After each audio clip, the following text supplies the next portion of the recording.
Unfortunately, we can trust almost no one. David is a young guy, supposedly blind. Taking advantage of this condition, his fiancée and his father have an affair and kiss each other even when he is nearby. With watery eyes and a muddy voice, he calls for his father repeatedly, and the cynical man, shouting, asks what he needs now. The groom justifies being very nervous. Anyway, he would like his father to get the glasses for him. Ever impatient, Richard doesn't know where the glasses are. The supposedly blind man believes he left them on the bed. Despite his son's medical condition, the man seems to have no care whatsoever.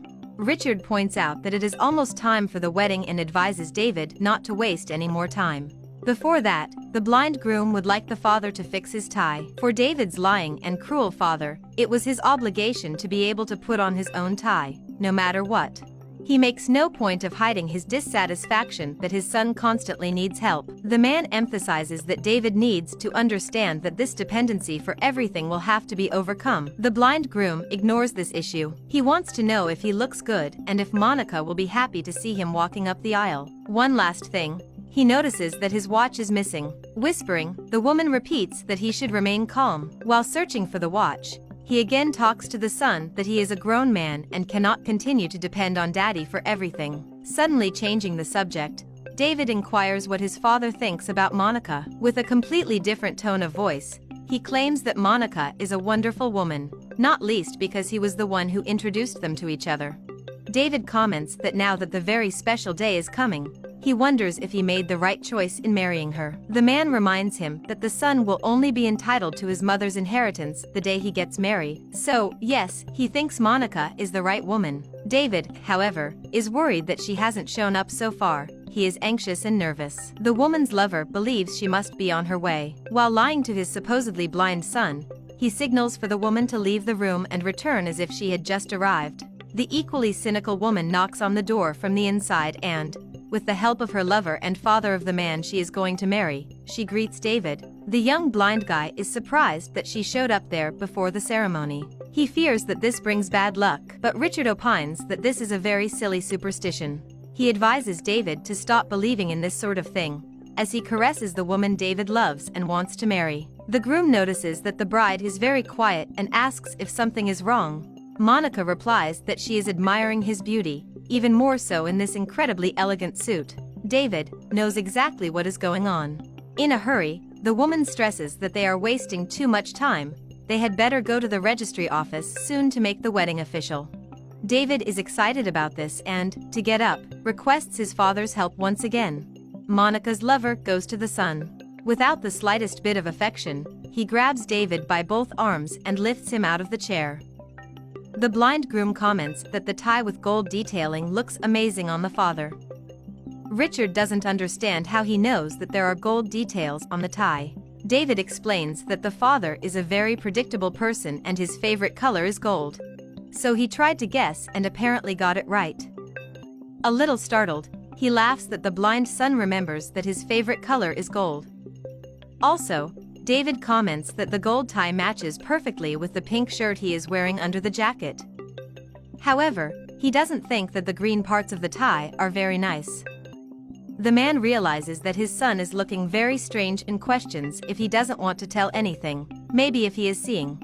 Even more nervous, the woman points out that over time blind people develop other senses, especially hearing and touch. David is happy that Monica is such a caring woman who knows him so well.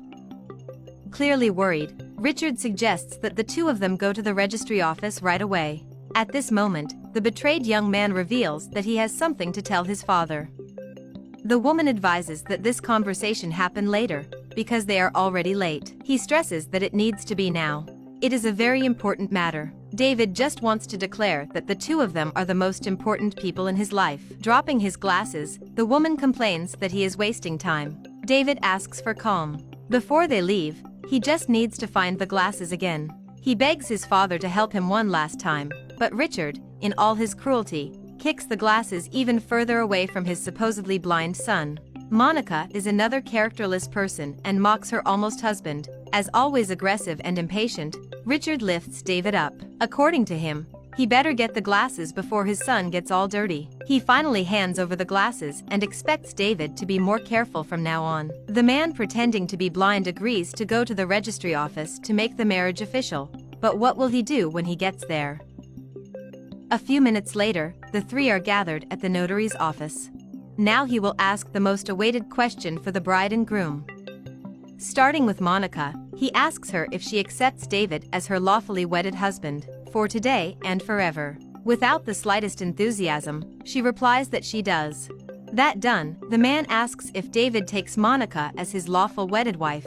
Before he reveals whether or not he accepts, the young man declares that he has a few things to tell everyone present. The ceremonialist allows the speech to be made.